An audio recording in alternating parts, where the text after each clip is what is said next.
This is the ESPN LA Trojans Radio Network. Trojans Live begins at the top of the hour.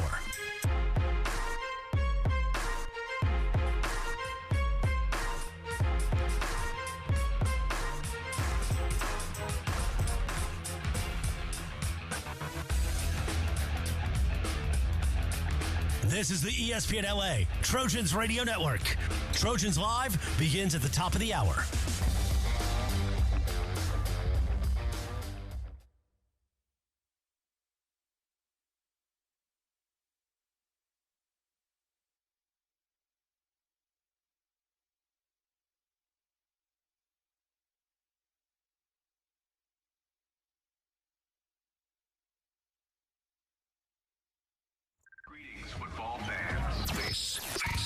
Is the ESPN LA USC Trojan Media Network. Presented by Pechanga Resort Casino. Are you ready for football? Here we go, Monday, November 4th, 2024. It is time for Trojans Live as we recap what happened Saturday at Husky Stadium. Another tough day for our Trojans. Trojans have no timeouts. All they have to do is take a knee, and the ball game will end. 26-21. SC gets to the 14-yard line. And again, Sean, they do not find a way to win the game on the road in the Big Ten. Yep, becoming a part of this season's story here. That is the story that will be written. And now the Trojans have to win 2 of their final 3 to get bowl eligible. We'll dust ourselves off and look ahead. We got a bye week and then Nebraska. Plus, we'll talk some USC tennis tonight on the show. All that ahead. It's time for Trojans Live right now. The exclusive USC Trojans Coaches Show. Behind the scenes insights and breaking news from the student athletes who play for the Cardinal and Gold. Trojans Live is presented by Monster Energy. Monster Energy, unleash the beast. Unleash the beast. It's time for your host. Live from Los Angeles, here are Jordan Moore, Sean Cody, and Cody Kessler. Hello and welcome to Trojans Live, presented by Monster Energy on ESPN LA 710 across the USC Trojans Media Network. I am Jordan Moore alongside the All-American Sean Cody and our quarterback, Cody Kessler. Monster Energy, the official energy drink partner of USC, tear into a can of the meanest energy drink on the planet. Monster Energy, unleash the beast. And USC's coach interview is presented by I Trust Capital, the official crypto platform of the USC Trojans. It's a bye week, so we get a chance to talk to some offensive coaches, some defensive coaches here today, and a full guest list for our Trojans Live here on a Monday night. Appreciate Dennis Simmons taking the time with us, a man of many titles, among them USC's wide receivers coach. Coach, thanks for joining us. Tough one certainly on Saturday night. Looked like a different team, though, offensively in the second half, particularly the third quarter from the first half. What did you feel like it wasn't working early on in the game that clicked to make it a very competitive game in the second half? I felt like we got our running game going a little bit more in the second half. Guys just needed to settle down the first quarter. Felt like, from spacing wise and route stuff, there were some things that was there. We obviously got to continue to make the plays, and I felt like once we settled down and came back out in the halftime, after halftime, we were able to do that. Coach, specifically in the past game, looked like the game plan was come out and try to attack them. Obviously, Washington had a good secondary, and they had performed well all season. What did you guys want to attack early on in that game, and what kind of just didn't work? Well, I mean, obviously there were some holes there in their coverages that we wanted to attack some areas, and I felt like once again the spacing was there, and we just had to make the plays. And once we settled down, and I thought we did that, and we did a better job of making some contested, competitive plays. Coach, we've seen some big-time plays from Mekhi Lemon the last couple of weeks. He's really starting to find a role in this offense. What have you seen from him in his development this season, especially as of late? Well, I think he's had a season to develop. If you think about his history, last year he played 2 offensive games, one being the bowl game, and then he played on the defensive side of the ball. So, I mean, with a lot of those guys this year, this is their first opportunity really of, okay, I'm the guy being in the limelight, and, you're going to have some ups and downs with that. But I think for the most part, those guys have all performed and stepped up and answered the bell when they had their chance. Did you guys always view him as a receiver? We were talking about this in the pregame show. You know, the recruiting services, they have this athlete designation. That's how I remember Mekhi Lemon sort of being viewed. And obviously last year he showed it. He's played both sides of the ball for USC. Did you guys always view him as that? Is he a little bit of a late bloomer in the receiving category because people weren't exactly sure what his best position was? No, I mean, him going over to the defensive side of the ball was just a product of who he is as a person and team first oriented guy. We always viewed him as a receiver, and frankly, from day one he came in, he started off on the offensive side of the ball. Coach, 3 other young guys, on the wide receiver group that have been developing. How have you perceived their development as the years gone on, and how have they looked to you? I think they've all grown considerably as the season has progressed. Not all the time you get a chance to see that growth on Saturday, but I feel like those guys all have taken strides and all have had their moments. Yeah. Coach, up and down season this year so far, some highs, some lows. What's the message to your group this week on a bye week, getting ready for these last 3 regular season games? I mean, the message is the same.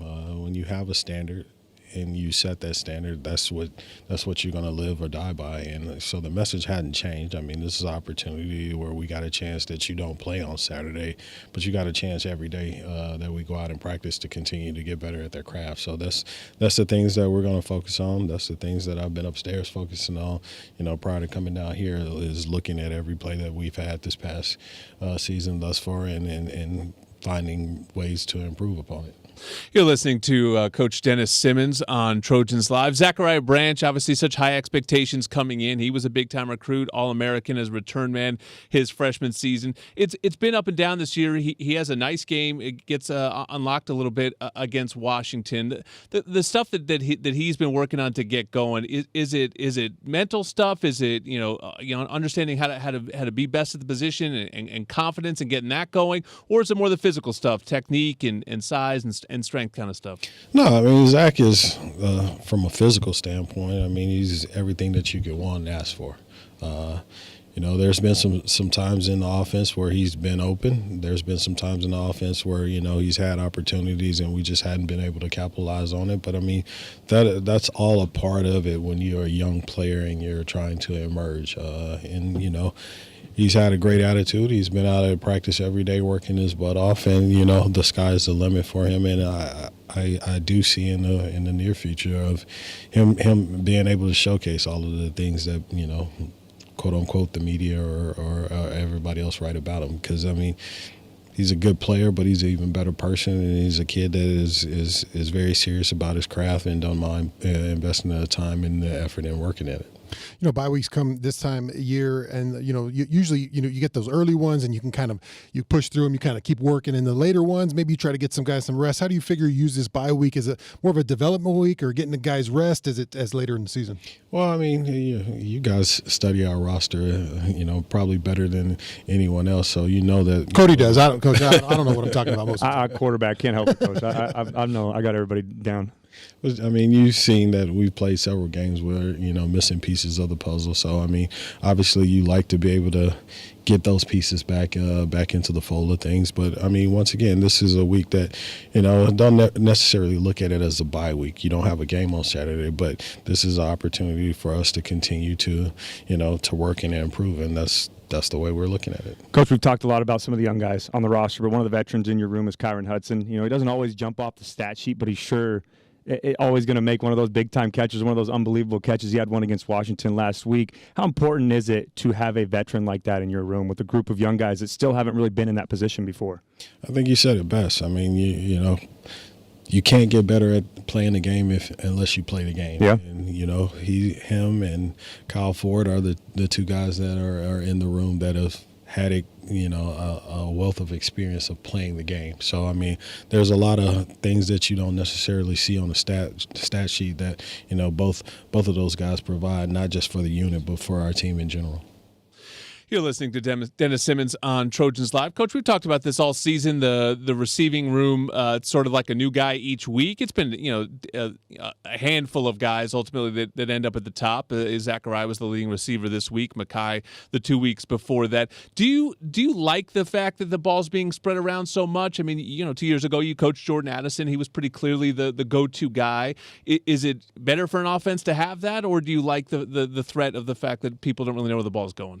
Well, I like the fact that, you can't just pick out one individual and say, okay, we're going to take him away. But, I mean, if you think in terms of today, modern day football and recruiting, it benefits you to be able to spread the ball out, especially if you have a room full of talent. If I had a room full of talent and only one guy was getting the ball, then I would have, 8 unhappy faces looking at me after every series and after every game. So, I mean, those guys work their butt off to warrant the ball. So when it comes their way, I mean, there's no discretion about it. And the guys that are in the room are the right guys. They're guys that are unselfish. So, I mean, they understand, all right, you know what? The one game is, it may be my moment, and, I'm going to maximize every opportunity that I get, because the next game, they may try to roll coverage to me, or they may try to double me, and it's going to be somebody else. And, the beauty of all of those guys working hard and seeing each other work hard every day, it alleviates the 10 of, oh, well, I didn't get the ball on this play, because they know, hey, my teammate is putting in the work just as much as I am, and right now it may just be his moment.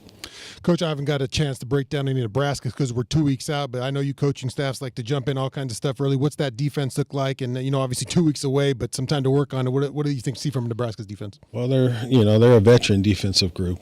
Their front is pretty stout. And then, all of the guys that they got coming back on the back end are 4-year or 5th-year seniors. So, I mean, they got a wealth of playing experience on their hands. So, I mean, that's going to be a challenge within itself. And then they do some schematic things that they do that, from a receiver standpoint, you're like, we got to see this week. Coach, I always am curious, during a bye week as a coach, do you like to step away a little bit and reset mentally, or are you all ball all the time? Well, our week will consist of, we'll practice tomorrow, we'll practice Wednesday, and then I'm in the airport for a flight to be at a high school game Thursday night, and on the road recruiting Friday. So always working.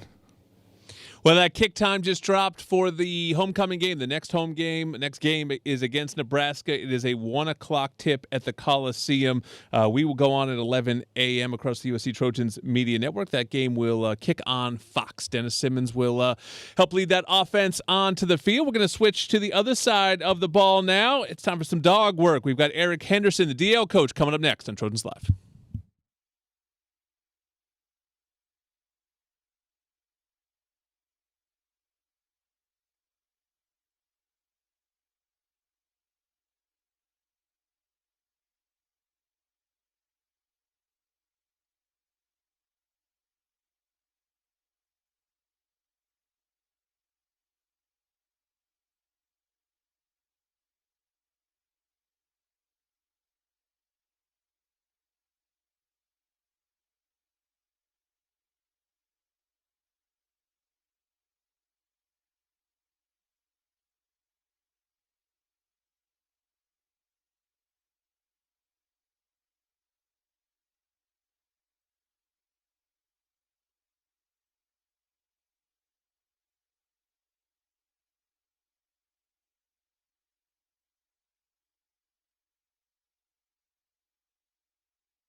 LA USC Trojan Media Network. Presented by Pechanga Resort Casino. And this is Trojans Live. It's a touchdown, USC. Recapping what happened up in Washington on Saturday. A fake to Marks, a throw. It's Kyle Ford at the 10, Kyle Ford at the 5, Kyle Ford in the end zone. Touchdown, USC! And the Trojans have tied the game with the extra point to come here in the third quarter. A fantastic third quarter. When all seemed lost at halftime, this Trojan team has found a way to fight back. And looking ahead to the bye week and Nebraska, we're doing it tonight on Trojans Live. Now back to the campus of USC at Heritage Hall, broadcasting in Los Angeles. Here are your hosts, Jordan Moore, Sean Cody, and Cody Kessler. Trojans Live is sponsored by Pechanga Resort Casino, a proud partner of USC football. And hey, Trojan fans, celebrate every Trojan win. Enjoy the sweet taste of victory with a free donut at Ralph's the day after the win. Download your digital coupon from the Ralph's app to score your free donut at any Los Angeles area Ralph's store. Jordan Moore, Sean Cody, Cody Kessler, and Eric Henderson joins us now, the defensive line coach. And you just heard the highlight, that third quarter. All of a sudden, it was a different team that came out at halftime. Defensively, really the whole second half. You give up the score on the short field, but otherwise we're fantastic. What did you feel like was the big difference with your group and the defense as a whole in that second half? I think just the urgency, the sense of urgency in terms of, making plays. I always talk to these guys about, how can we affect the game, as a unit. And, I still don't feel like we done that well enough throughout the course of that game. But I thought our urgency picked up. I thought guys were more locked in that third quarter, in that fourth quarter. And, that was the difference. We just needed to start the game that way. Yeah, Coach, you mentioned playmaking, and I'm sure, the sack numbers aren't where you want them to be because you'll never be happy with, the number of sacks. But it's been a struggle at times to get to really affect the passer this year. Where do you think that your group can continue to get better at as far as, affecting the quarterback? I think it's just the continuity of the guys that are on the field. We've been playing so many guys, and which you love to be able to play so many guys, but you also need guys to win those one-on-one opportunities that are created out there. And I think that's a D-line's dream. When you watch the tape and we have opportunities to make those plays, we got to be able to make them. And at the end of the day, that's the reality of what it is in certain situations. Then there's times you get there and we're not able to get the guy down. There's so many missed sack opportunities that are left on the tape, and it's like it's frustrating, and the guys are frustrated. Sometimes guys are so excited when you just run your feet, wrap the guy up. It goes back to base fundamentals at the end of the day. And we'll get better at that. And but again, when you got a lot of young guys that are scratching the surface for the first time, those things happen. I mean, it happens in every level of football, as you know. So, we'll be better. Coach, I've heard a lot about it already, but this is the first time we've ever got to talk the dog work mentality. I'm already a little jealous. I need one of those sweatshirts. I know Sean gave me a hard time for being a quarterback. No chance. Said I don't deserve one, but what exactly is that mentality, and how do you apply that when you're coaching your defensive line up front? Yeah, I mean, when you talk about just what it means, you talk about the discipline, the attitude, the work ethic, the grit. Guys got to be willing to put in the work. You got to become obsessed with greatness, and what does that look like? When you're obsessed with that, you chase that with a relentless mindset. And then just how we want to finish games. You got to have a killer instinct to be able to finish games and finish the competition, especially when you got guys on the rope. You got to be able to finish it. And again, those missed opportunities, you're not finishing plays. You're not choking out the competition. And that's where we want to get to, You're listening to Eric Henderson on Trojans Live. And, Coach, you have some really nice young players that we've talked about a lot the last couple of weeks. Sam Green, Cam Fountain, Devin Tompkins, to name three. I asked Sean this, but I'm curious your answer. What don't they know, or what don't they have physically that they'll have 2 years from now? Just the overall understanding and awareness of the game. Like there's times that just from a simple get off, how that can, change the game. If you're not looking at things that are going on around you and you're paying attention to your pre-snap keys and the indicators that we talk about, how can that allow me to get off the ball quicker, which sometimes you may smoke the offensive lineman and he may be still in his stance if I just triggered faster, if I understood what was happening in this situation. Situational football, down in distance. Are they going to run the ball here? They're probably not. I should have been in more of a pass rush mindset. I got to understand the call that we're putting you in. The call tells you what your technique should be. And just little stuff like that, just from an inexperienced standpoint, is where our guys will continue to grow. And I think that's where you'll see them develop. Your answer was far better than my answer. I told Jordan. That's for sure. I was just like, yeah, they need more reps. Coach, you got two war daddies in there who've seen a lot in Gavin Meyer and Nate Clifton. They've been, great for you. Obviously, the young guys are coming on. Talk about those two and what they've meant to your group, and specifically, the run game. I think they've been fantastic. They have been fantastic, and it speaks to that I just talked about. The experience, having seen blocks, are able to understand exactly what we're coaching. They've been great for the room because they can sometimes articulate it to the younger guys better than coaches can at times, just because it's just different. And then that's why the presence of veteran football players mixed in the group of young talented guys uplifts your group tremendously. And I think when you got two guys like Nate and Gav, who's really been really awesome for us, the staff is pleased to have those guys, and they do a really good job of doing that, of showing the young guys, how they could be better in certain situations. Yep. Coach, you talked about it in the offseason and the preseason, but now you have 9 games under your belt. What's been the biggest difference? You've been at both levels, from the NFL now being to the college level. Just the overall grasp of the information with a lot of the young guys. That's the part that I love and I appreciate, because I like the challenge of seeing these guys develop and get better. Like, they have gotten tremendously better from the time that we've started, and it has been fun watching the development, because when you have success, that's what allows those guys to continue to trust and believe, and they have been. I mean, every day they're working their tails off. They're doing everything that we ask, and you will see these guys have fun. It sucks because you want to be able to still encourage these guys and show them how much that they have improved, but sometimes when you don't get the W in the win column, it makes it feel weird, and some of the guys don't think they're getting better, and that sucks, because you are, bro. You really doing a really good job. However, the overall goal is to win the game. How could we have affected the game a bit more that would have got us the dub? So we always put it on our shoulders as a D-line unit, and it'll always be that way, and I think the guys, they understand that. Yeah, and to Jordan's point, too, a lot of young players, a young core group on this defensive line, very excited about in the future. Yeah, it's huge.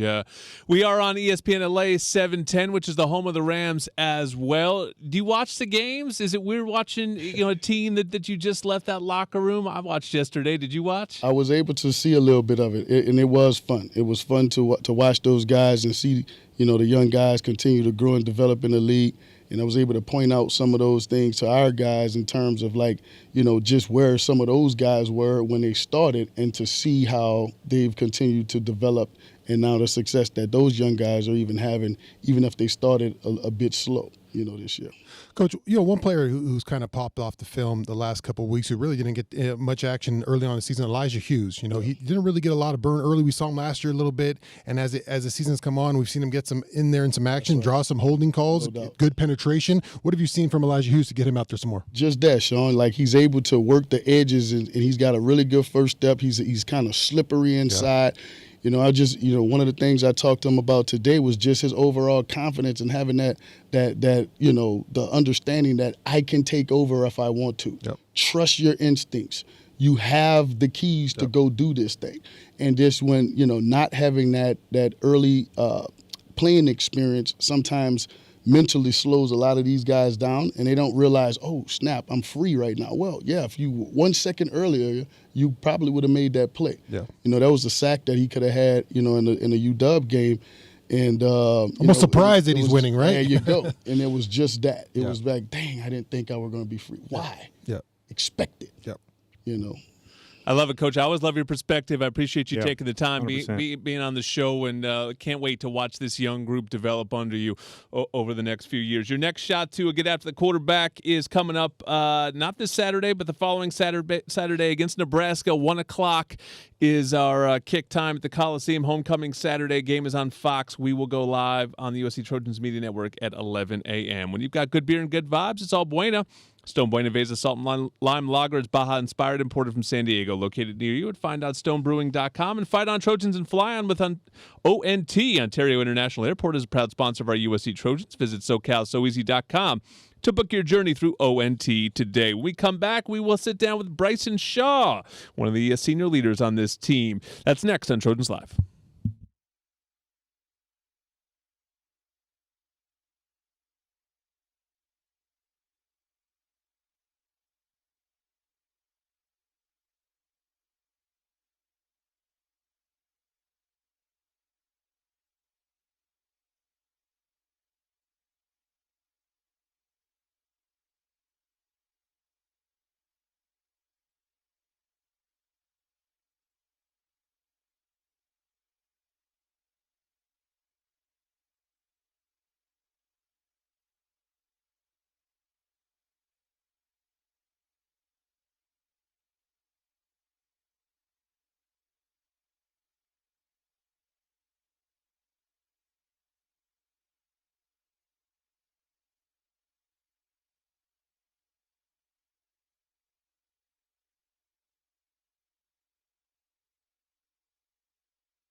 In LA, USC Trojan Media Network. Presented by Pachanga Resort Casino. We're back with Trojans Live. It's a touchdown, USC. And this is Trojans Live for this Monday, recapping what happened up in Washington on Saturday. Here's the pass by Rodgers over the middle, over the head of the intended receiver, the tight end, Loftu, incomplete, and the Trojans take over on downs. And looking ahead to the bye week and Nebraska, we're doing it tonight on Trojans Live. Now back to the campus of USC and Heritage Hall, broadcasting in Los Angeles. Here are your hosts, Jordan Moore, Sean Cody, and Cody Kessler. Our Best in the Game is brought to you by Old Dominion Freight Line, official freight carrier of USC Athletics, helping the world keep promises. Jordan Moore, Sean Cody, Cody Kessler, Bryson Shaw back with us here on Trojans Live. Not your first time in the seat, and I actually talked to you, 48 hours ago as we were in the post-game locker room together. So why don't you take the fans inside that 48 hours for a player? So what's been the 2 days almost exactly since we last talked? Yeah, I mean, we had a long, sad flight home. Not too many words being exchanged. It wasn't too long. We got a nice jet stream behind us, so it was at least a short, sad flight home. Yeah, I guess so. It felt long. Then kind of just got back to my place about 1:30 in the morning. Didn't sleep too well, obviously.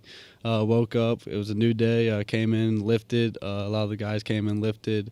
Had some meetings, and now we're here moving on. And just had some meetings, broke down the last game, and now we're moving on.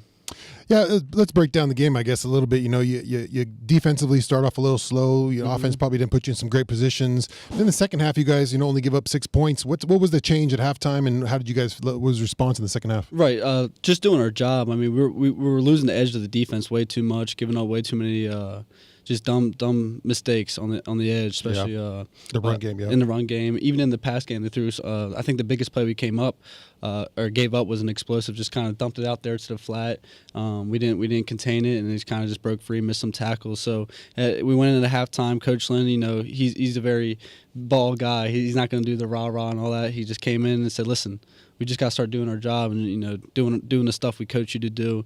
And I thought we went out and executed great in the second half. Yep. Kind of sticking right there with that, looking at the season or the defense as a whole, what has it been like getting to work with Coach Lynn this year? Your first year together. What has it been like learning from him as a defensive coordinator? Yeah, I feel like my football IQ has gone up like 10 yeah, everyone says that times. Too. You can tell he's just a football-minded guy. He's a really great teacher, and kind of how he runs the meetings. I mean, this is the most like unit defensive meetings that I've ever been a part of. I mean, he's running most of the meetings. Position meetings are kind of minimal. Coach Belk does a fantastic job with the time he gets, but Coach Lynn, I mean, he really takes charge, and he lays it out very simple. And the biggest thing that he kind of like preaches to us is understanding our help, understanding the structure of the defense, and playing the right leverage and just using the help you have.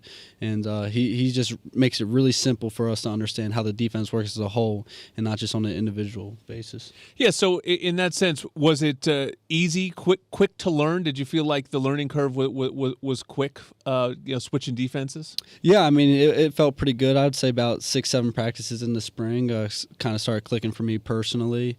And then coming in the camp, just kind of picking up right where we left off. It was a smooth transition for sure. Talk about your role a little bit, Bryson. Obviously, you didn't get to start off the season. Mm-hmm. The guys were out there, injuries occurs. You had to stay ready the whole year. You're always a guy who's gonna, as far as media concerns, you're going to come out in the tough situations. This is not fun. And, when you take a loss and they're looking for guys to go out, and it seems like you're the guy who always steps up and takes that for the team. Talk about your role in this team and how you feel like it's gone throughout your tenure. Right. I mean, coming into the year, of course, I had, individual goals.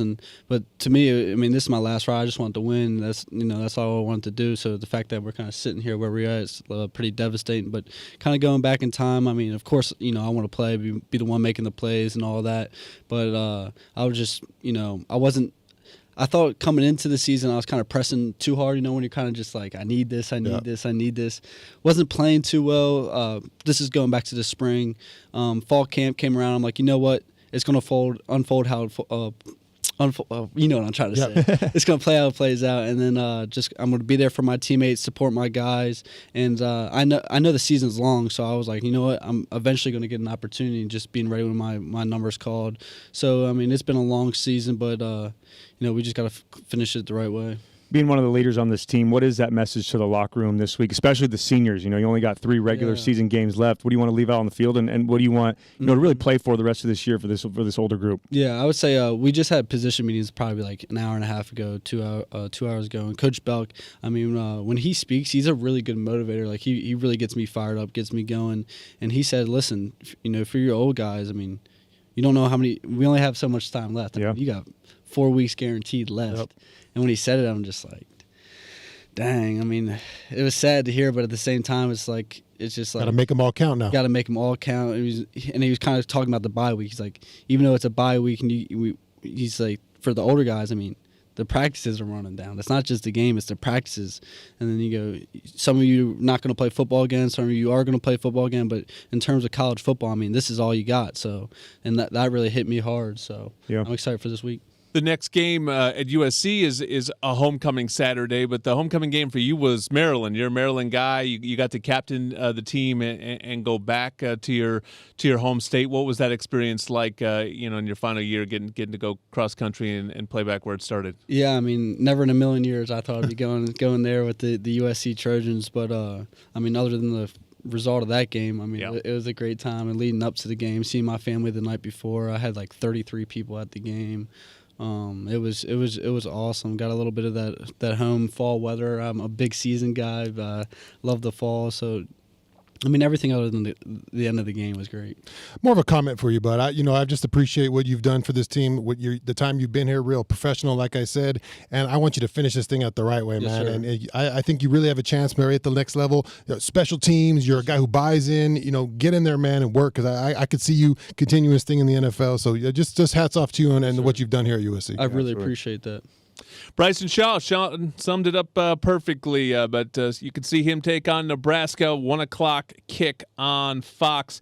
That is bye week this week. The following week, Bryson Shaw and the Trojans are back at it. Don't wait till game time to plan for retirement. Open your free iTrust Capital account today and get your crypto IRA. iTrust Capital is the official cryptocurrency platform of the USC Trojans. There's a lot of exciting stuff happening at USC this month going on right now. Among that, USC women's tennis. Their head coach Allison Swain is next on Trojans Live.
We're back with Trojans Live. This is the ESPN LA USC Trojan Media Network, presented by Pechanga Resort Casino. Trojans Live is on for your Monday night, and we put the football aside for just a moment. Time to highlight USC women's tennis. We continue right now on Trojans Live. Now back to the campus of USC at Heritage Hall, broadcasting in Los Angeles. Here are your hosts, Jordan Moore, Sean Cody, and Cody Kessler. Our Women's Spotlight is brought to you by Sprouts Farmers Market. Open 7 days a week. Visit your neighborhood Sprouts for good-for-you groceries and great prices on the freshest produce. We've got the head coach of USC women's tennis, Allison Swain, joining us now. Jordan Moore, Sean Cody, Cody Kessler. Coach, you're coming off a fantastic season last spring. You roll right back into it in the fall. How different is this team? What's the outlook for this year's squad? Yeah, I think the team is actually pretty different. We graduated 4 seniors last year, and we brought in 4 new players, 6 returners. So that's a pretty big percentage that's new. But we have a really tight culture right now, and I think our returners are carrying over a lot of last spring into this fall.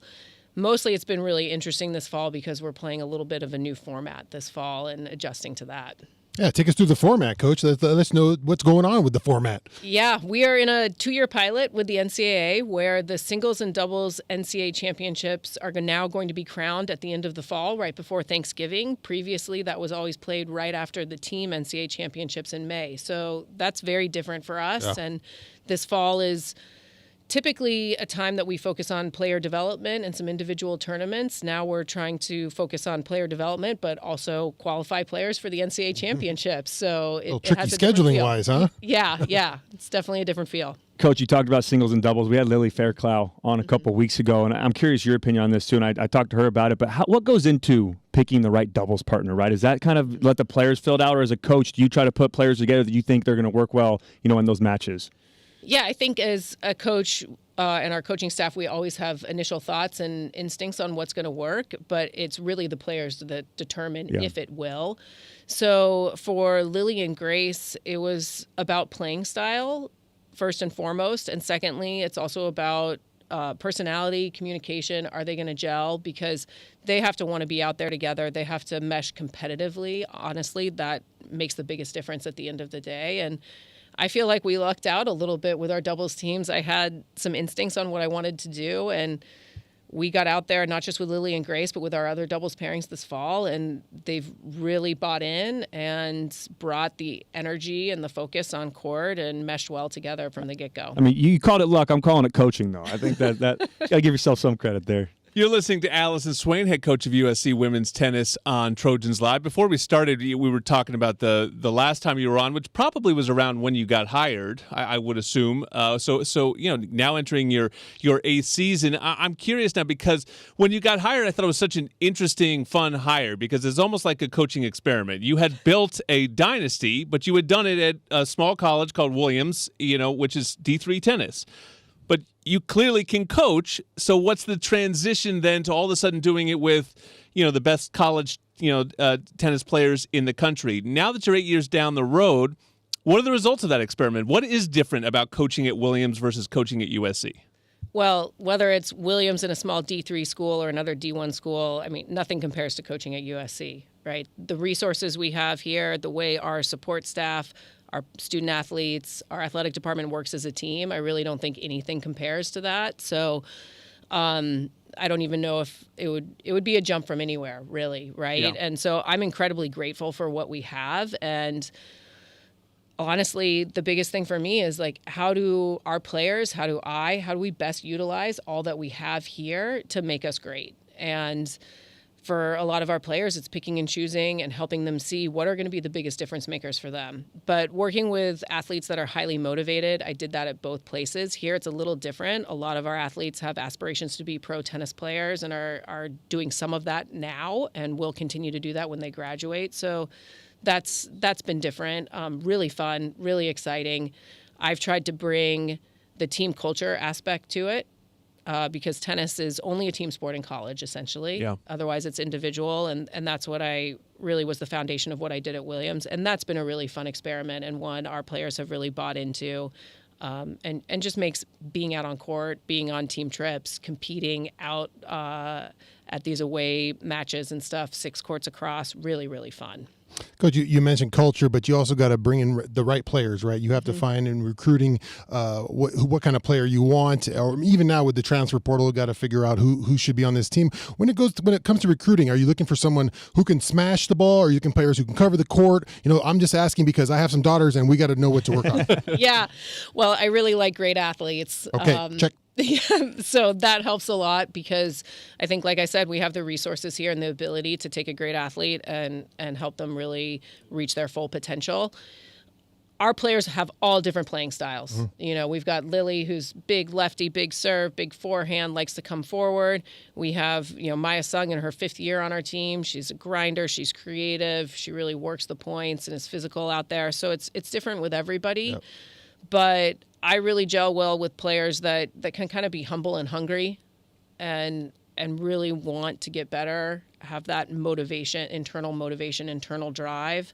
And playing style doesn't matter to me if you've got that. All right, clip that, Rick. I got to play that home for the girls. Coach, I'm curious because I've watched a lot of tennis in my life, and I guess at any level, it doesn't matter. It looks exhausting, right? And when you watch it on TV, what goes into that preparation? I guess more specifically conditioning in the off season so the matches can become quote unquote easy and not get tired out. Yeah, I think that has a lot to do with what we're looking for on court in our practice sessions. There's a way in any sport, I imagine, to kind of give your B or C effort and get through it without giving your full effort. But what you just said is exactly what it should be. If we are giving 100% in practice and in our fitness, then the matches become easy. But yeah, it's a combination of the work we do on court and the work we do with Coach Madison, our fitness coach, because that's a combo of lifting, of plyos, of agility, short movement and change of directions, conditioning on the bike, running. You really have to have it all in tennis. All right, Coach, your last chance to play at home this fall is coming up this weekend. It's ITA sectional championships, and you guys are doing electronic line calling. Is that right? Yeah, so this is a big deal for us, this tournament, and this is my plug to get anybody that's going to be in the area Thursday through Sunday to come out and watch some great tennis. So NCAA singles and doubles is in the fall now. You used to qualify on your national ranking built up over a year's worth of tennis. Now you qualify by advancing to a certain round of a tournament. There's 3 weekends you can do that in. This is the final weekend, and we get to host. So what an exceptional opportunity for us. And the other thing that's happening this weekend is we are the first tournament to premiere on the women's side electronic line calling. Ooh. So that hasn't been premiered in D1 women's tennis yet.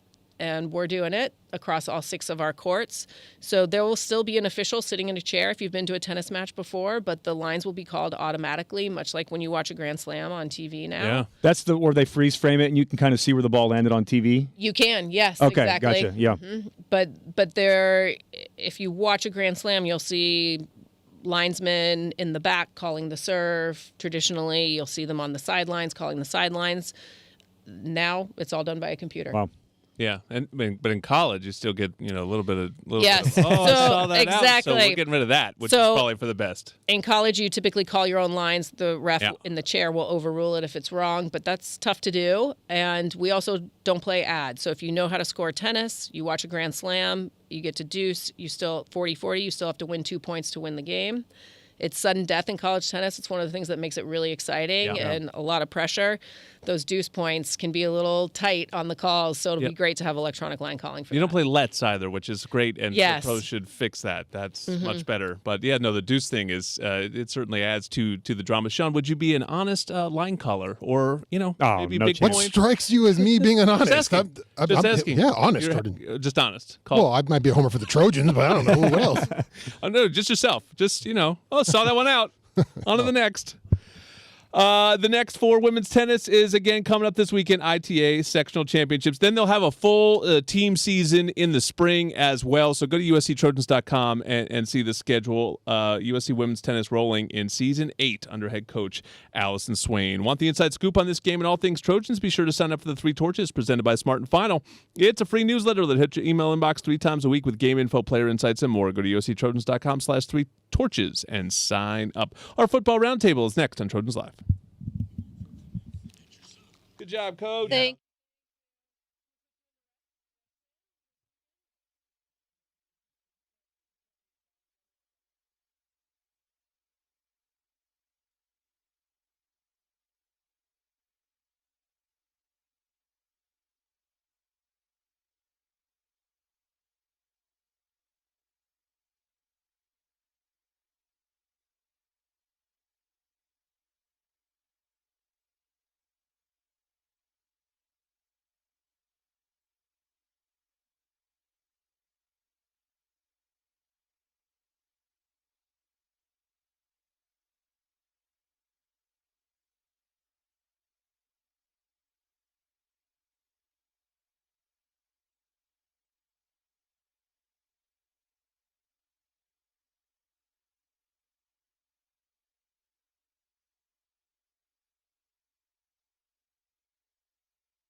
with Trojans Live. This is the ESPN LA USC Trojan Media Network, presented by Pechanga Resort Casino.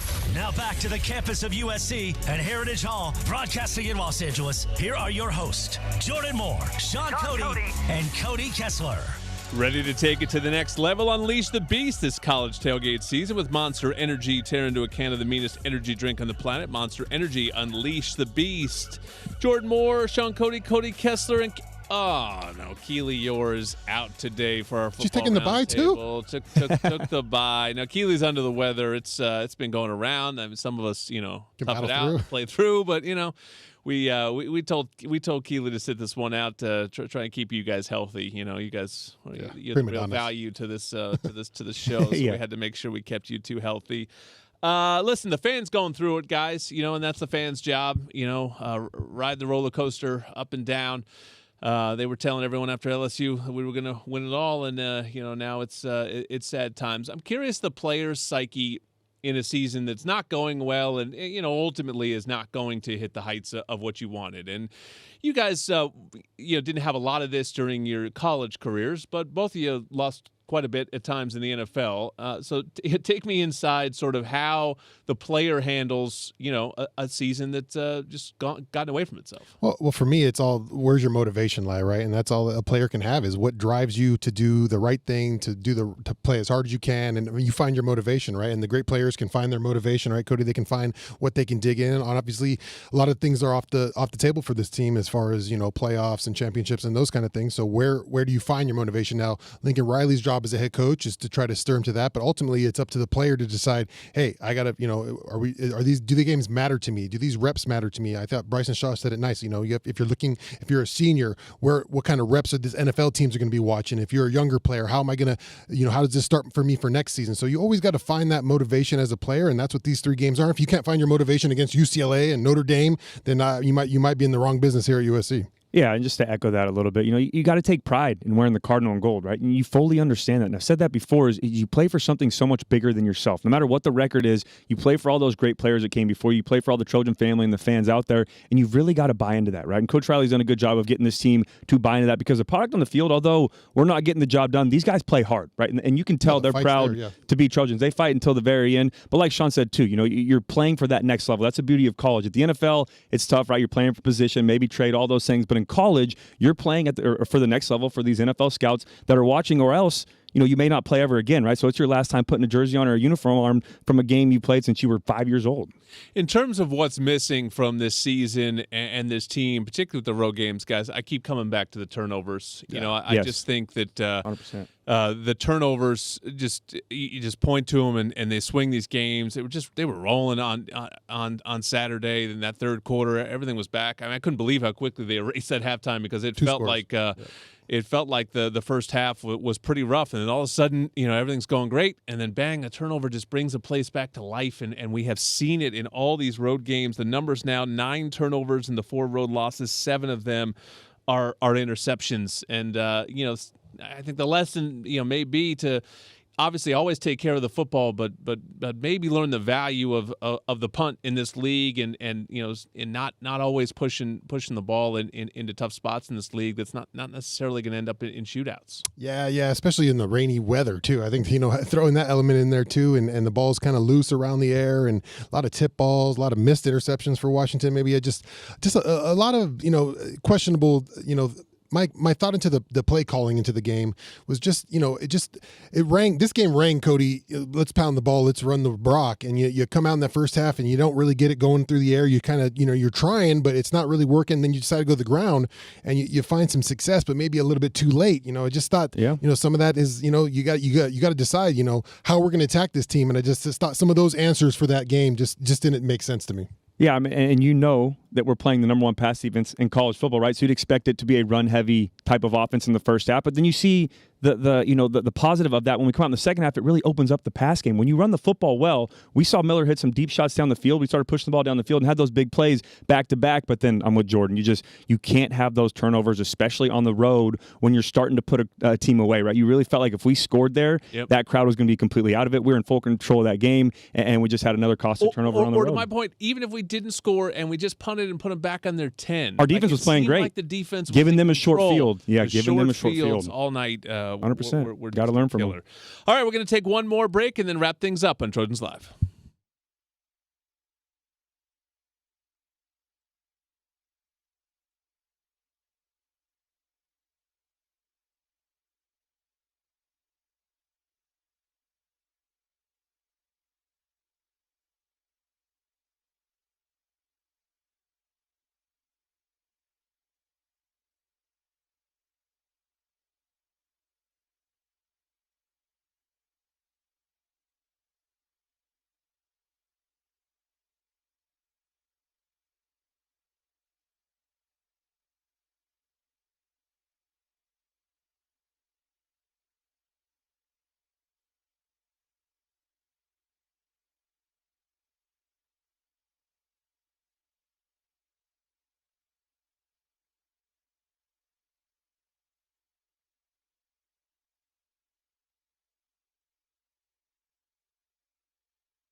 This is the ESPN LA USC Trojan Media Network, presented by Pechanga Resort Casino. And this is Trojans Live. It's a touchdown, USC.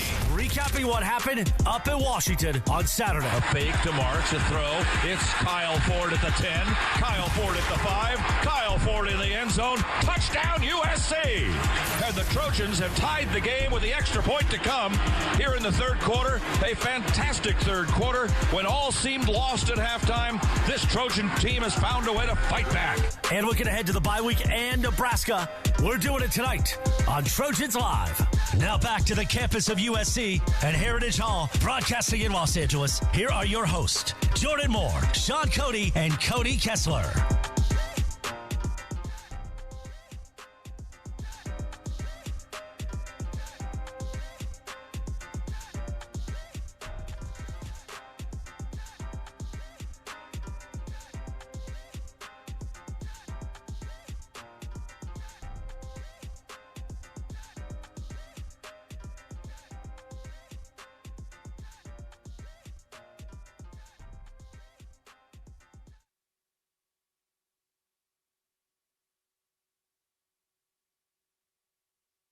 Player.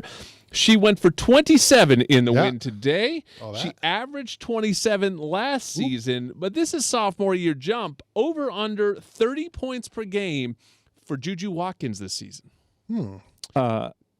I averaged 30 points per game, by the way, in high school. If we wanted to throw that out there for a basketball segment, check the tape. Go check. I was like, how is he going to work himself into this one? You can check the tape. It didn't take long at all. all. Good job, buddy. I'm going to say, a lot of players. Maybe it's tough, man. A lot of shots to go around. I'm going to say under. We got Sean over here doing basketball analysis. Yeah, I love it. Which is true. But if you want to check tape, by the way, thank you for that alley-oop, Jordan. I'm going to go over. I think she's going to continue to get better. I mean, she's one of the best players, if not the best player in the country right now. So I think she's going to go over. All right, coming up next, USC men's basketball against Chattanooga. I'm headed over to Galen now. We'll be back on Trojans Live next Monday. Thanks for everyone for listening and putting on the show. Fight on. This has been Trojans Live, presented by Monster Energy. Unleash the beast. Unleash the beast. Throw this way, and it is a catch and a fantastic one. Bobbling it to himself, and then on his way down to his back at the 11-yard line, Kyron Hudson. How do you do? Tune in Monday nights at 6 p.m. on 710 ESPN and on the